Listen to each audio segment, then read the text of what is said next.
When I first moved into Oak Ridge Estates, it looked like the kind of neighborhood people dream about. The streets were perfectly lined with tall maple trees, lawns were trimmed to perfection, and every house had a uniform air of wealth and quiet respectability. The kind of place where neighbors wave but rarely stop long enough to learn your name. Where everything looked just right, at least on the surface. My house was my pride and joy, a small but beautiful property at the end of the cul-de-sac.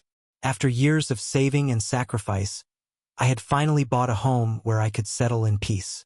I wanted to make it mine, not by breaking rules but by adding my personal touch. The first project was my driveway. The concrete was old and stained, cracked from decades of winter salt and neglect by the previous owner. I didn't want just a replacement, I wanted something unique but tasteful. After researching, I chose a warm slate gray finish with a subtle stone texture. It was elegant, modern, and matched the house perfectly. The work went off without a hitch. The contractors finished in 3 days, and I stood there admiring the result. Smooth, flawless, and far better than I imagined. But even before the last bucket was loaded onto their truck, I noticed something strange. Across the street, Mrs. Ellen Price was watching. She was in her mid-60s, dressed in her usual crisp pastel sweater and pearl necklace, clutching a clipboard like a weapon. She didn't wave. She just stood there, lips pursed, eyes fixed on my new driveway as though I'd personally offended her entire family line. 2 days later, a letter arrived. It came in an envelope with the HOA's logo embossed in gold. Inside, a formal notice informed me that my driveway color violated the approved community aesthetic, a phrase I hadn't even known existed, and demanded I replace it with plain, standard concrete at my own expense. The letter gave me 2 weeks to correct the violation or face escalating fines. I read it twice, thinking it had to be a mistake. I'd reviewed the HOA rules before buying my home. There was nothing, absolutely nothing, about driveway colors. But when I called to clarify, I was told that the Architectural Review Committee, led by none other than Ellen Price, had updated guidelines just a month prior, and apparently they applied retroactively. It didn't matter that I had finished the project before receiving any notice. It didn't matter that there was no written policy banning slate gray. It didn't matter that the driveway was beautiful and added value to the property. The committee had spoken. At first, I tried to reason with them. I sent emails with photos, highlighting that other houses in the neighborhood already had slightly tinted concrete or decorative stone pavers. I pointed out that my driveway was hardly an eyesore. It was subtle, neutral, and perfectly matched to the home's exterior. But each email was ignored or met with curt, canned responses reminding me of my violation. Then the fines started. The first one was $100, then $250, then $500. By the end of the month, I owed over $1,000, not for anything illegal, not for anything dangerous, but simply because Ellen Price and her HOA allies didn't like my taste. And they weren't stopping there. A second letter warned that if I didn't replace the driveway immediately, the HOA would take legal action to enforce compliance. I wasn't wealthy. I didn't have thousands of dollars to rip out perfectly good concrete and start over. But more than that, I didn't have the patience to be bullied. I knew they were wrong. I knew they were overstepping their authority.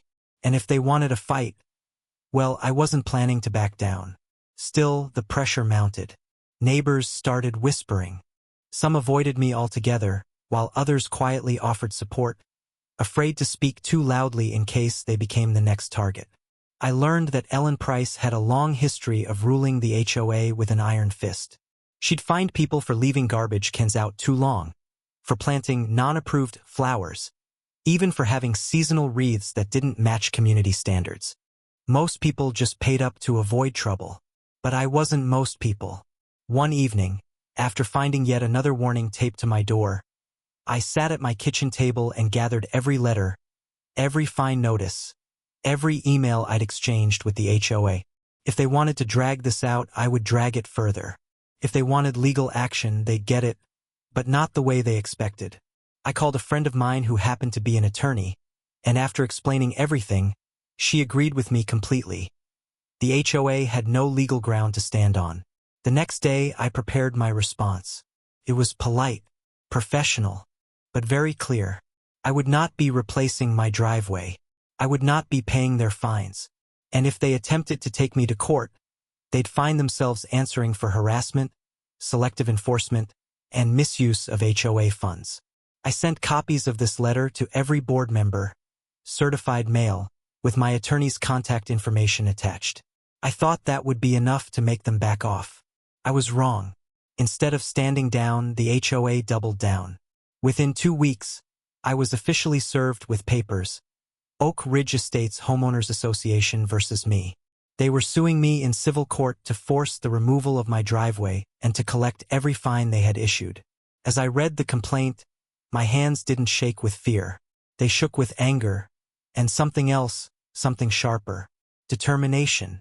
They thought I'd roll over like everyone else. They thought I'd be intimidated by the threat of legal fees and court dates. But they had no idea what they'd just started. This wasn't going to end with me tearing up my driveway. This was going to end with the HOA regretting they ever came after me at all. The day I was served with the lawsuit felt surreal. I had never been inside a courtroom, let alone been the defendant in a civil case. The envelope was thick, full of legal jargon, accusations, and demands. The Oak Ridge Estates Homeowners Association claimed that my slate-gray driveway compromised the uniform character of the community, decreased neighboring property values, and violated recently updated aesthetic guidelines. They wanted the driveway ripped out, fines paid in full, and legal fees covered by me. I spent that night reading through the complaint word by word, highlighting each absurd claim. It was clear to me this wasn't about community standards. This was about power, Ellen Price's power specifically. The president of the HOA had decided to make an example out of me, and she wasn't going to back off simply because I sent a sternly worded letter.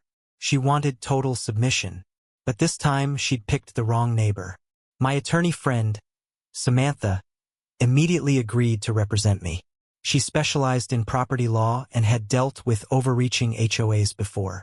We began building our defense, combing through the original bylaws, the so-called updated guidelines, and records of every fine the HOA had ever issued. What we found was worse than I expected. The board hadn't even followed their own rules when creating the new aesthetic policy. No proper vote. No recorded approval. No notice sent to homeowners. It was as if Ellen and her allies had scribbled something on paper and declared it law. Meanwhile, the neighborhood buzzed with quiet gossip. Some neighbors avoided eye contact altogether. Others slipped me whispered words of support when Ellen wasn't around.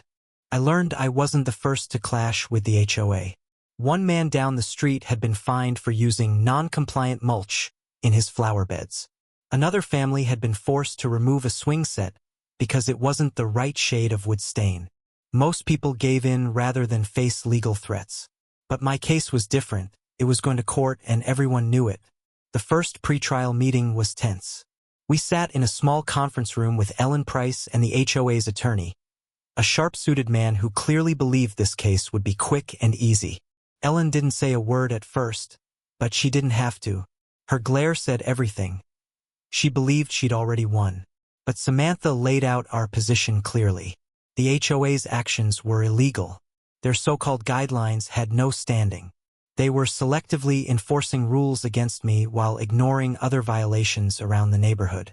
If they continued, we would file a counterclaim for harassment, defamation, and improper use of HOA funds. The HOA attorney smirked. He wasn't used to resistance. He suggested a compromise.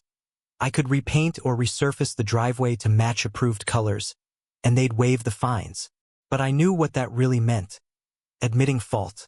If I gave an inch, Ellen would take a mile. I refused. That's when things got uglier. Almost overnight, my life in Oak Ridge Estates turned hostile. Anonymous complaint letters appeared in my mailbox about imagined infractions. Your lawn is 1 inch too long. Your trash cans are visible for too many hours. HOA inspectors came by unannounced, photographing my yard like I was some kind of criminal. The fines doubled, then tripled. Ellen Price even sent mass emails implying I was hurting property values and causing division in the community. But what Ellen didn't realize was that her campaign of intimidation was strengthening my case. Every letter, every threat, Every baseless fine became evidence of targeted harassment. Samantha documented everything meticulously. When the court date finally arrived, I walked into that courtroom with a mixture of dread and quiet satisfaction. I knew the truth was on my side. Ellen Price sat at the plaintiff's table looking composed, but her tight jaw betrayed her nerves. A few board members flanked her, clearly uncomfortable with how far things had gone. The HOA's attorney argued first, painting me as an unreasonable homeowner who refused to follow community standards. He claimed my driveway stood out like a sore thumb and would diminish the harmony of Oak Ridge Estates. He waved around photos, carefully framed to make the driveway look darker and more conspicuous than it actually was. Then it was our turn. Samantha calmly dismantled their entire argument. She presented the original HOA bylaws, showing no mention of driveway color restrictions. She introduced records of other non-standard driveways in the neighborhood, all ignored by the board. She pointed out how the new guidelines had never been legally adopted, making them unenforceable. And then, the killing blow. She produced evidence that HOA funds were being used to pay legal fees without a proper vote of homeowners, which violated state law. The judge listened carefully, asking sharp questions that made Ellen shift uncomfortably in her seat. By the time Samantha finished, it was clear the HOA's case was weak, maybe even fraudulent. Still, the judge didn't rule immediately. Instead, he scheduled another hearing and strongly recommended mediation. It was obvious he wasn't impressed by Ellen's heavy-handed tactics. After court, Ellen tried to stare me down in the hallway, but the power dynamic had shifted. She was no longer untouchable. She was cornered, and she knew it. Back home, I found my neighbors suddenly less distant. A few of them approached me privately, sharing their own stories of unfair treatment by the HOA. One even provided internal emails showing Ellen bragging about teaching troublemakers a lesson. Every new piece of information made our case stronger. But Ellen Price wasn't finished. If anything, the first court appearance made her more desperate. She started calling emergency HOA meetings, sending inflammatory newsletters, and threatening anyone who spoke out in my favor. It was as if she believed that sheer force of will could make her right. She was about to learn the hard way that it couldn't. As weeks passed after the first court hearing, the atmosphere in Oak Ridge Estates changed. What had once been a pristine, silent neighborhood now hummed with tension just beneath its perfectly mowed surface. The HOA board tried to project an image of control, but the cracks were spreading, and Ellen Price was at the center of it all. Her efforts to maintain authority had turned obsessive. Newsletters became increasingly aggressive, warning homeowners of rising noncompliance and dangerous disregard for community standards. Emergency HOA meetings were called with little notice, where Ellen railed about rogue residents undermining the neighborhood. She believed she was rallying support. Instead, she was driving people away. Neighbors who once remained neutral started whispering among themselves. Some who had been fined over petty issues saw my lawsuit as a chance to expose Ellen's abuse of power. Others were simply tired of living under constant surveillance. Every letter she sent, every empty threat she made, only added fuel to the growing resentment. I kept my head down, outwardly calm but inwardly focused. Samantha and I were gathering ammunition for the next court date. With every newsletter, every hostile email, every bogus violation notice, Ellen handed us more evidence of harassment and selective enforcement. The pile of documentation on my kitchen table was becoming an iron wall. Then something unexpected happened. One afternoon, an anonymous envelope arrived in my mailbox. Inside were printed screenshots of emails between HOA board members. In them, Ellen mocked homeowners who questioned her decisions and bragged about crushing dissenters. Even more damning, one email showed that she had personally ordered the aesthetic guidelines to be applied retroactively, a move that several board members explicitly warned was illegal. It became clear that the HOA board itself wasn't united. Some members were growing uncomfortable with Ellen's tactics but feared speaking up. Her leadership was no longer about protecting the neighborhood. It was about personal control, about bending the community to her will. The neighborhood began to show signs of open defiance. Driveways went unwashed, lawns weren't trimmed to exacting standards, and people who once cowered at Ellen's clipboard now openly rolled their eyes as she marched down the sidewalk. Even homeowners who didn't particularly like me started seeing this lawsuit as a turning point, a chance to stand up against a bully who had ruled unchecked for years. At the same time, Ellen's campaign against me escalated. More fines appeared for laughable infractions. A mailbox at a non-compliant angle, bushes trimmed unevenly by 1 inch, and even unsanctioned holiday decor because of a single autumn wreath on my door. These weren't enforcement actions anymore. They were personal attacks, and everyone could see it. My attorney prepared a counterclaim, not only for harassment but for misuse of HOA funds. We discovered Ellen had authorized spending thousands of dollars from community reserves to pay for her legal fight against me, without the required vote of homeowners. That single fact turned quiet frustration into outright outrage. When the judge called for mediation before the next hearing, I was prepared. We met in a neutral office building, sitting at a long table under fluorescent lights. Ellen arrived flanked by her lawyer and 2 uneasy-looking board members. She tried to project confidence, but her hands trembled as she arranged her papers. The mediator urged both sides to settle. Samantha calmly laid out our position. The HOA had no legal authority to force me to replace my driveway. Their retroactive rules were invalid. Their fines were baseless. And Ellen Price's personal vendetta was dragging the entire neighborhood into costly litigation. If they didn't drop the case, we would move forward with a counterclaim and seek damages. Ellen refused. She scoffed at every offer, acting as though she still held all the power. But her voice wavered, and the board members sitting beside her exchanged uneasy glances. They knew what was coming. They just didn't have the courage to stop it. Yet, the mediation ended without agreement, and the case moved back to court. But the damage to Ellen's reputation was already spreading like cracks through old pavement. Word of her misuse of funds leaked to homeowners, and by the time we left the building, several neighbors were openly discussing a recall vote. I went home to find 3 separate notes on my door from people I barely knew. Each one expressed quiet support and shared stories of how Ellen had bullied them too. One neighbor revealed that Ellen had fined her repeatedly for leaving her garage door open for too long while unloading groceries. Another told me about Ellen threatening to have a family's pet removed because it barked too loudly, even though no complaints had been filed. The community was reaching its breaking point. The next HOA meeting was unlike any before.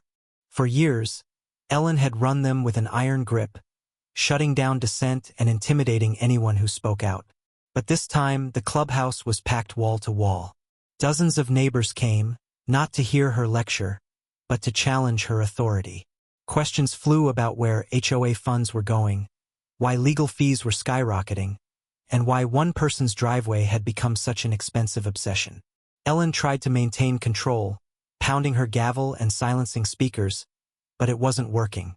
The room buzzed with anger and mistrust. People weren't afraid anymore. They were fed up. By the time the meeting ended, Ellen's once loyal supporters had all but vanished. She left the room red-faced and shaking, muttering about ungrateful residents, as her carefully constructed image of power began to crumble. For me, this wasn't about personal revenge. I just wanted to live in peace. But I could see now that this fight had become bigger than my driveway. Ellen Price had turned the HOA into her personal fiefdom, and the neighborhood had finally had enough. The court date was approaching, and Ellen still refused to back down. But now, she wasn't just fighting me. She was fighting her own community. And as I prepared for the next round in court, I knew something she didn't. The walls were closing in around her, and when they finally collapsed, she wouldn't see it coming. The day of the final hearing arrived like the eye of a storm. For weeks, tension had been building in the neighborhood, in the HOA board, and especially in Ellen Price herself.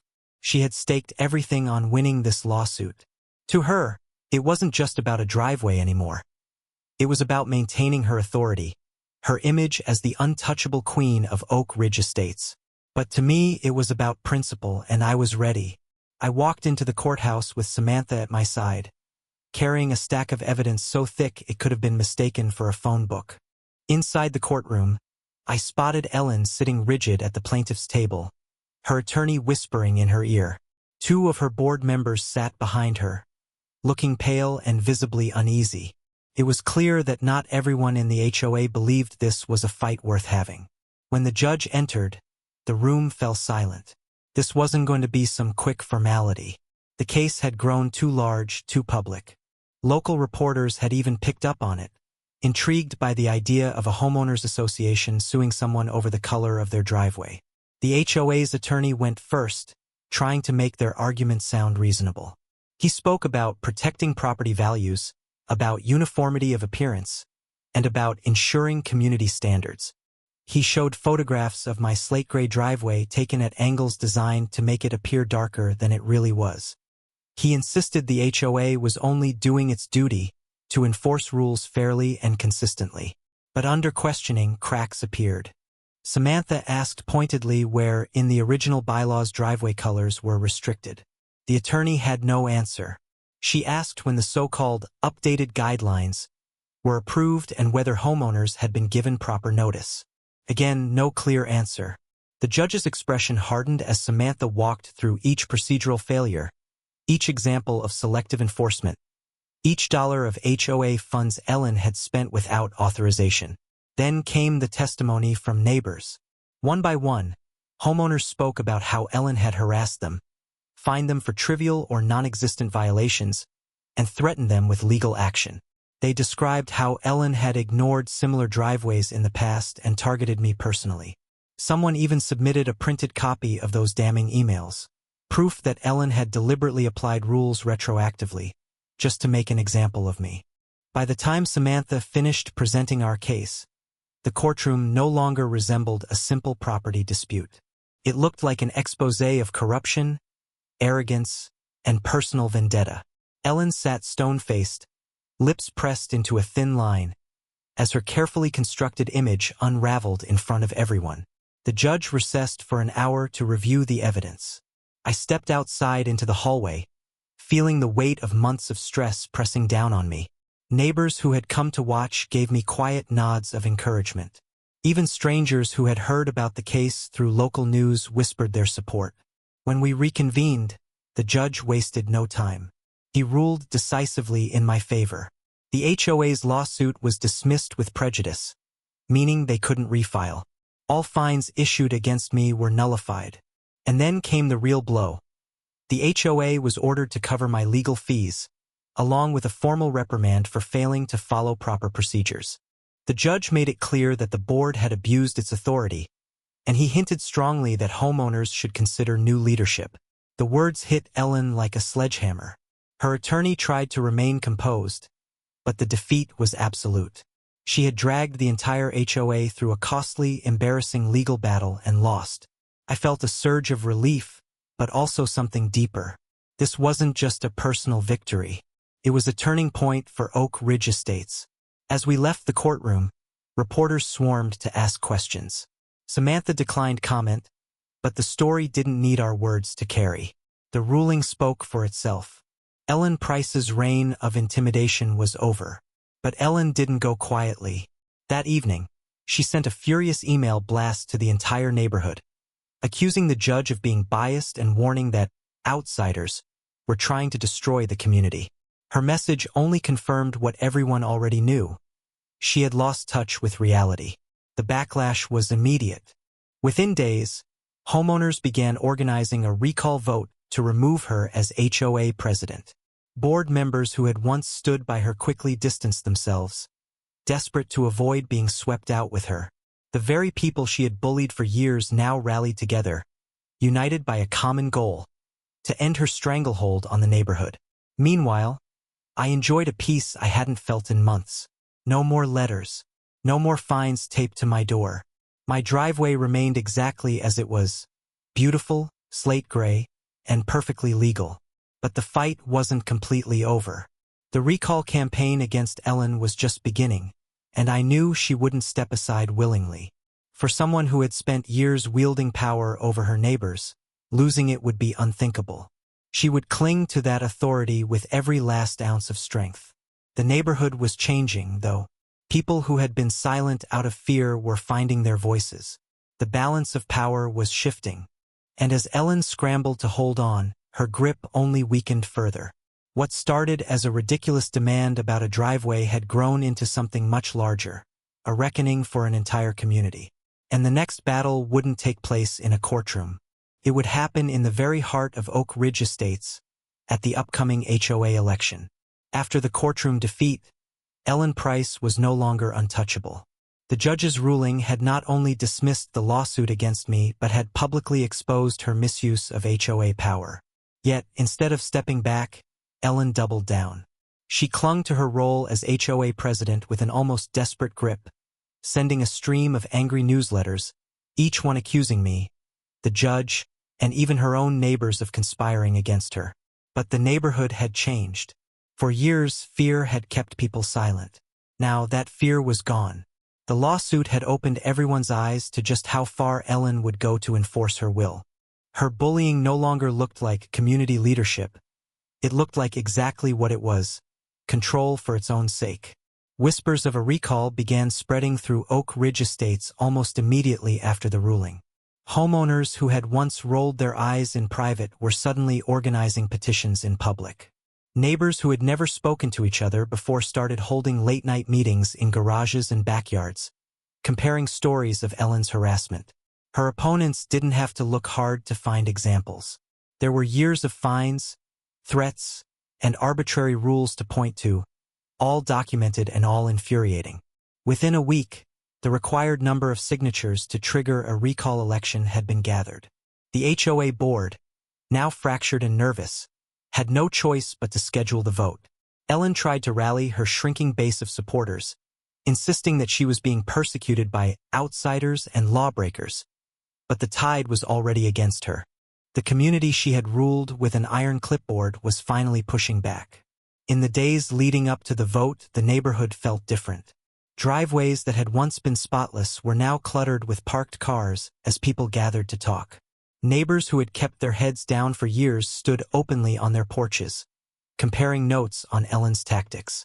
Stories poured out. A retiree fined for planting flowers that clashed with the community palette.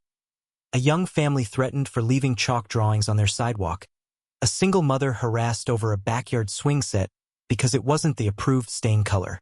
Every tale added fuel to the fire. Ellen responded the only way she knew how, with more aggression. She sent letters accusing recall organizers of spreading lies, tried to disqualify signatures on the petition, and even patrolled the neighborhood herself, clipboard in hand, as though intimidation could somehow turn back the clock. But it only made things worse. The more she fought, the clearer it became that she saw Oak Ridge Estates not as a community, but as her personal kingdom. The night of the recall vote arrived like a long-awaited storm. The HOA clubhouse, normally half-empty during meetings, was packed wall to wall. Neighbors who hadn't attended a single meeting in years now sat shoulder to shoulder, their faces set with determination. Even some of Ellen's former allies showed up looking uneasy, clearly aware that the winds had shifted. The meeting began with formalities, but everyone knew what they were there for.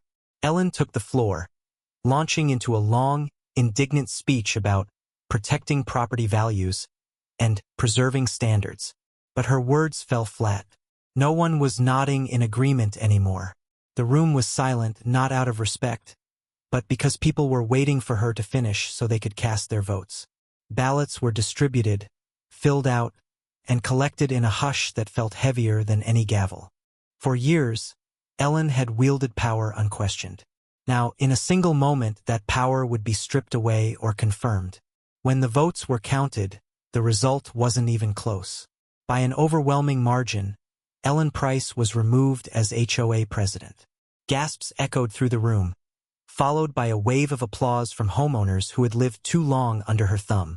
Ellen sat frozen, staring at the floor as though refusing to believe what had just happened. The board quickly elected an interim president, one of the members who had quietly opposed Ellen but never had the courage to challenge her until now. He promised to review all HOA policies, end selective enforcement, and restore transparency. For the first time in years, people believed it. As I left the clubhouse that night, I felt a calm satisfaction. My driveway had started this fight, but the outcome was bigger than me. It was a neighborhood reclaiming itself. The fear was gone, replaced by a sense of community I hadn't felt since moving in. Neighbors shook my hand, some even hugged me, thanking me for standing up when so many others couldn't. But Ellen Price didn't go quietly.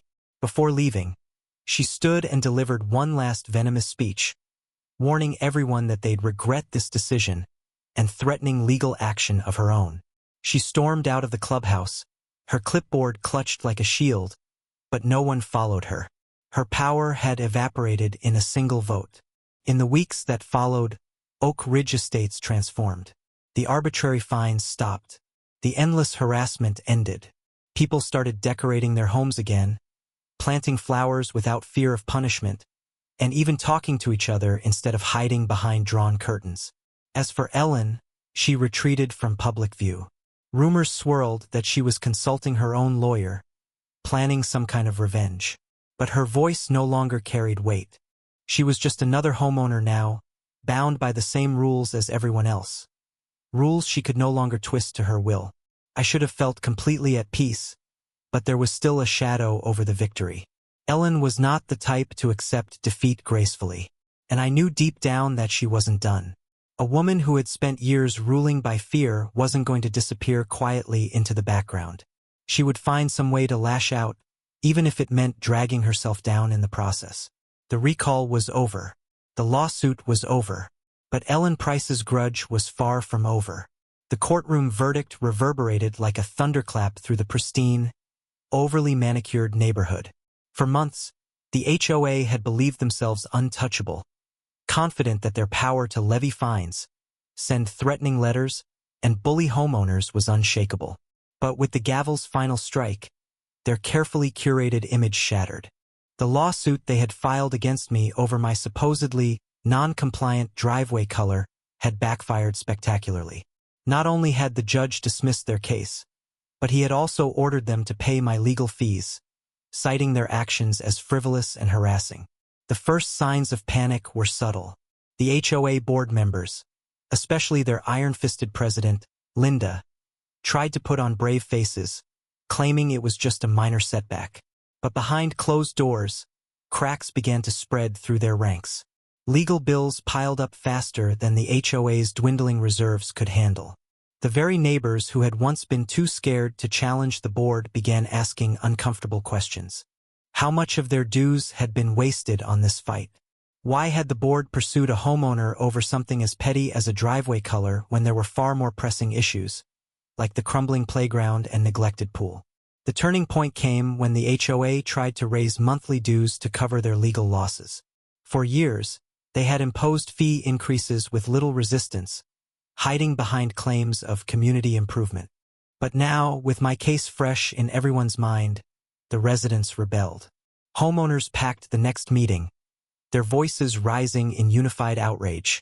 People who had never spoken up before suddenly demanded accountability. The same neighbors who once whispered nervously about HOA retaliation now shouted for resignations. Linda, who had ruled with smug certainty for so long, was visibly shaken. She tried to maintain control, insisting that the board was acting in everyone's best interest, but no one was buying it anymore. Her allies on the board began to distance themselves, sensing that their power was crumbling along with her credibility. As the weeks passed, word of the HOA's defeat spread beyond our neighborhood. Local news outlets ran stories about the driveway color lawsuit gone wrong, portraying the HOA as absurdly overbearing and out of touch. Reporters highlighted how the board had spent thousands of dollars chasing a pointless battle while ignoring real community needs. The coverage was relentless and humiliating. Even nearby HOAs started to take notice, quietly revisiting their own policies to avoid ending up as the next cautionary tale. Then came the final blow. Several homeowners, emboldened by my victory, began reviewing their own past fines and violations. They discovered that the HOA had overstepped its authority many times, charging people for infractions that didn't exist or selectively enforcing rules to punish those Linda disliked. A group of residents banded together and hired their own attorney, not to defend themselves this time, but to go on the offensive. They filed a lawsuit against the HOA for mismanagement and abuse of power. The case unraveled the HOA from the inside, Financial records were subpoenaed, revealing questionable expenses and improper handling of funds. It turned out that Linda and a few close allies had been reimbursing themselves for meetings at expensive restaurants, charging the community for landscaping work that was never done, and even using HOA money to upgrade their own properties under the guise of neighborhood improvements. The scandal was too big to contain. By the time the lawsuit concluded, the HOA was bankrupt. The board was dissolved, and an outside management company was brought in to handle the remaining responsibilities until a new, transparent leadership structure could be established. Linda and several former board members faced personal financial penalties and were barred from serving on any HOA boards in the state for years to come. Their reign of intimidation and pettiness was officially over. As for me, I didn't just win a legal battle. I helped change the entire culture of our neighborhood. My driveway, still painted the same non-compliant color they hated so much, became a symbol of resistance against pointless authoritarian control.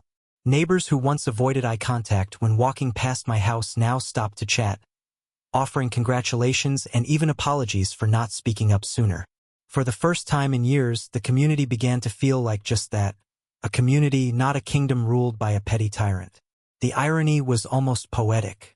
The HOA had sued me to make an example out of me, to scare everyone into obedience.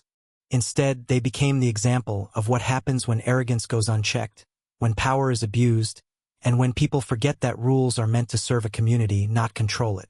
Looking back, I realized the fight had been about far more than just a driveway. It was about standing up to unjust authority, even when it seems easier to comply.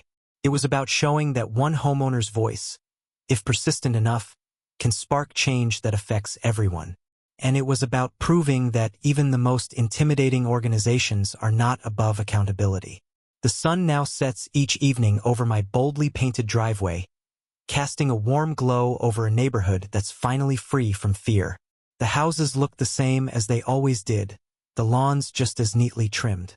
But there's a new energy in the air, a sense that we, the residents, are in control of our own lives again. People wave to each other more. They organize block parties instead of closed-door meetings. Kids ride their bikes without their parents worrying about the HOA nitpicking over unauthorized sidewalk chalk. As for Linda, she moved out quietly not long after the scandal. No farewell party, no tearful goodbyes. Just a for sale sign that disappeared as quickly as her authority.